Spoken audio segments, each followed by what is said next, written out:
Hello, beautiful earth angels, light warriors, starseed family. Welcome back to another message for you guys.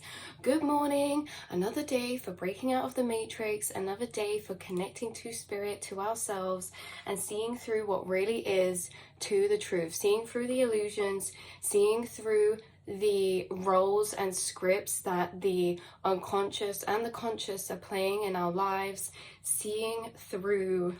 So I've got this higher realms oracle here. It's not really an oracle, it's one that I was going to make into an oracle, but the concepts are very, very interesting and important. So I'm going to roll the pen, and whatever this lands on is going to be relevant for you right now. Okay, we have triggering shadows to light. Interesting. Wow, triggering shadows to light, and then we've got integration light added. So straight up, you guys, there's a triggering happening that is rising up shadows, whether that be old stored energy, whether that be triggered states, past versions of self that no longer align or resonate with us.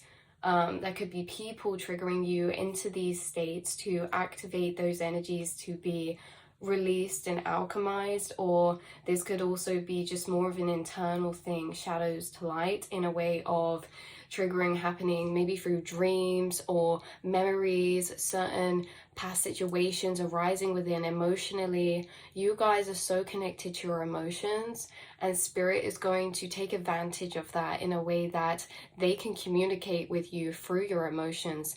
So when it's time to bring certain energies up that are lying dormant within, when it is time to clear away, alchemize, and shift certain aspects of the self, you guys are very receptive to that, because you're not ignoring your emotions. You're listening to them when they're coming up, which is how the universe communicates with us.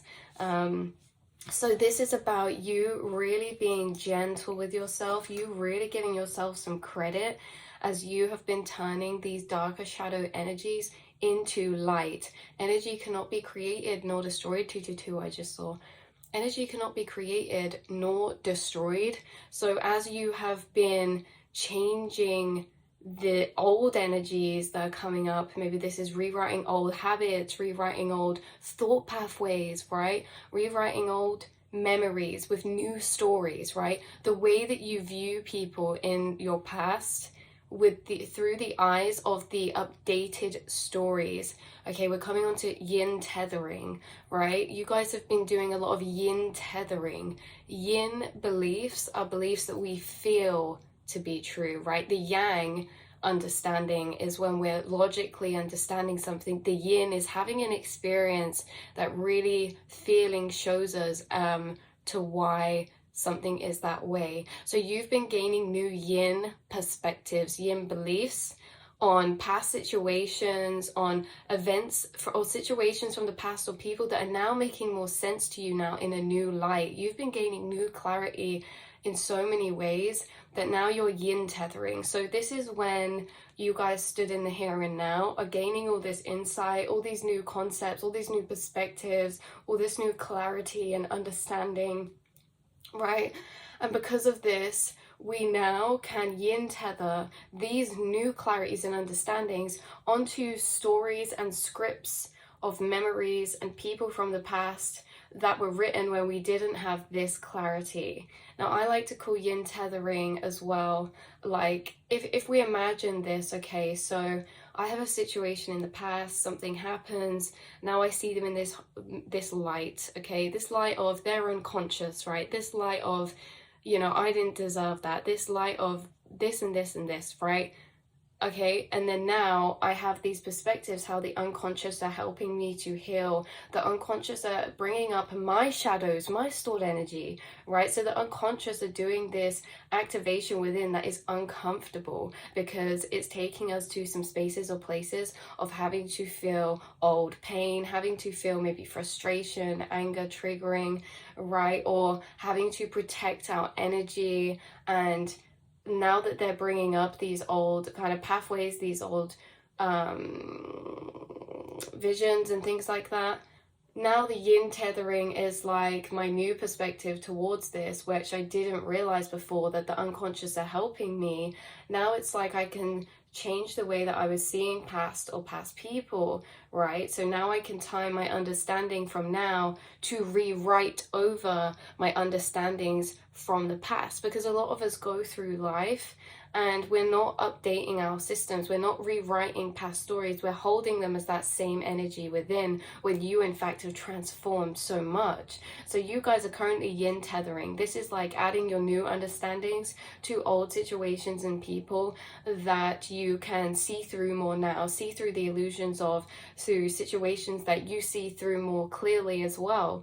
So you guys have been adding a lot of light into your aura, into your body, your conscious being, because light is also awareness and conscious energy. So when it says you've been turning dark to light, you've been turning unconscious energy into conscious, which is unconscious energies, those energies we're unaware of. They're in our subconscious. We're blind to our to these unconscious energies, right? The same as unconscious people acting towards you to a way are literally blind to what they're doing. They still know what they're doing, but in a way it's blind in a sense that they're not the awareness doing it. They're in their reality, they're in their thoughts, they're in their emotions, they're reacting from their emotional state, right?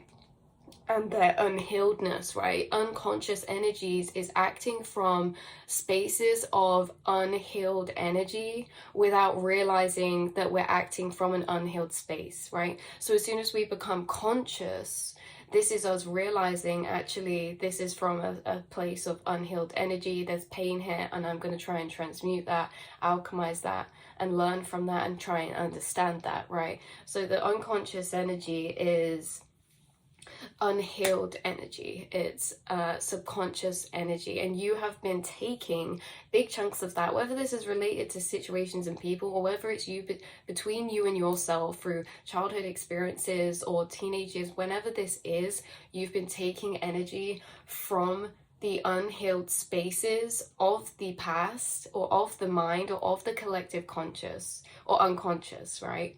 And you've been taking that and bringing understanding to it. You've been trying to understand yourself, or you have been understanding yourself to new levels of being. And the more that you've been understanding yourself, the more that you can understand those around you. So you're like a little alchemist ball right now, because not only are you, through understanding is transmutation, by the way. When you're understanding, you're physically turning that energy from one form of vibration into the next, because perspectives all hold different vibrational frequencies. So from the perspectives you were holding towards things in the past or people, right, that understanding has changed now, because you've got new clarity, you've got new epiphanies on the world and life and everything, and contracts and soul contracts and all of this, right?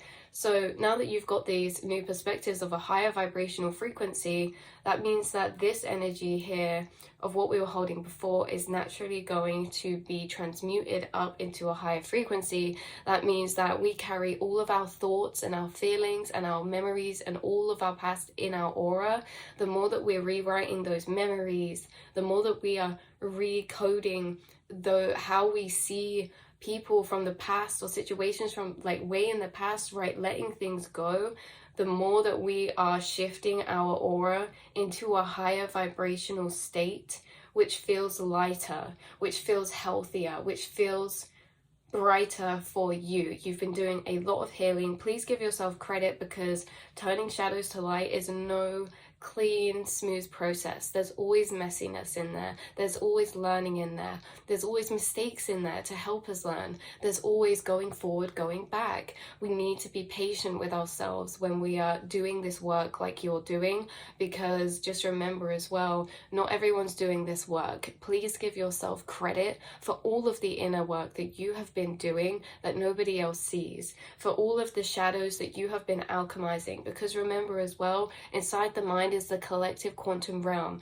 Everything that you're alchemizing is not just changing you, it's changing the inner collective consciousness, which is the whole conscious beings of the world, right? You are raising the collective frequency by the work that you're doing in the inner realms, by the work that you're doing in the non-seen realms. You are a non-seen realm worker, right? And it's like an iceberg, and this whole other realm exists that others don't see, but you do. You feel it, you sense it, you feel it within, and you are a worker there. You're an astral worker, a shadow worker, a light worker.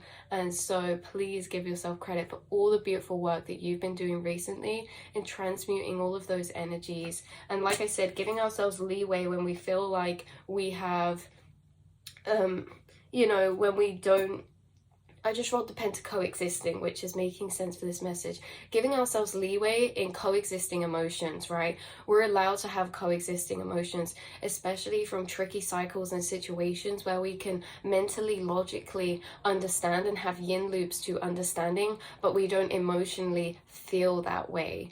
Please be patient with ourselves in coexisting emotions, right? Seeing the higher perspectives, but not really feeling that emotionally because maybe there's still some healing to do, or you know, whatever that is. There can be a disconnect and a difference between our mental reality and our emotional reality, and that's fine. They can coexist, right? It's all of just about being loving towards ourselves, understanding ourselves, and understanding that you're someone who holds the capacity for a lot of emotions. So you can have coexisting emotions, which can feel frustrating at points, because coexisting emotions can be like a yearning for, but then a hate for it, like this love and hate, this yearning for something, but then the ego says no and pushes away because whatever we're yearning for is not good for us, it's toxic. Or there could have been a toxic connection where it's like naturally deep in your heart chakra, you are yearning for that connection, that love, whether this is a parental figure, a love relationship, whatever this is. But the mind is protecting and is saying, no, we need to detach because of this, this, and this. So it's like a slow process to helping ourselves coexist, right? Coexisting with the fact that, yes, we can feel certain ways, but we also can think these ways, and those ways can serve us as well in protecting ourselves, our energy. But yeah, just be gentle on ourselves and take a deep breath. So I love you all so much. I will speak to you all in the next reading.